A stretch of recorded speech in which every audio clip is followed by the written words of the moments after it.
فکر کنم 9 یا 10 سالم بود. همسایه جدیدمان که آمدن یک دختر داشتن. فکر میکنم 7-8 سالی از ما بزرگتر بود.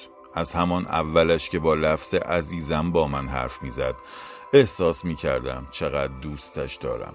آن بنده خدا هم نمیدانست پسرها در آن سن چقدر جوگیر هستن. نه اینکه بی جنبه باشم ها، نه، او یک جور خاصی بود.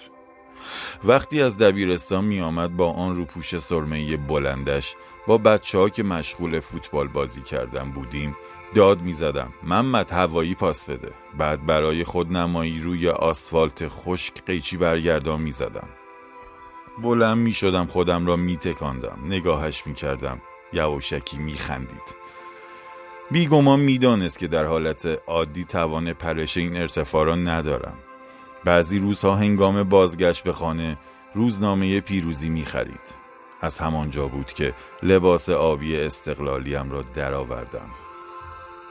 دم عید که همسایه‌ها فرش‌هایشان را در کوچه می شستند، باز هم به خاطر توجه دخترک آنچنان فرش را پارو می کردم که گویی گلهایش دارن پرپر می شوند. زمستان که می شد وقتی همه بچه‌ها می ریختن توی کوچه، او هم غریبگی هایش را کنار می گذاشت و می آمد با هم برف بازی می کردیم. و خدا نمی آورد که کسی او را با برف می زد. تا کله‌اش را در برف فرو نمی کردم راحت نمی نشستم. یا چهارشنبه سوری ها چه بیریا دست در دست هم دور آتش سرخپوستی می رقصیدیم.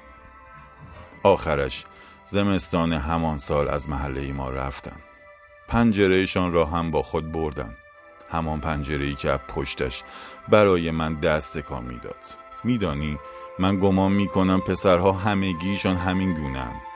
این آدم‌های بی‌حس که در خیابان میبینید شاید روزی دلداده چشمان معصوم دخترکی بودند و هنوز هم منتظرند که آن دختر از سر کوچه با روپوش سرمه‌ای بلندش از راه برسد.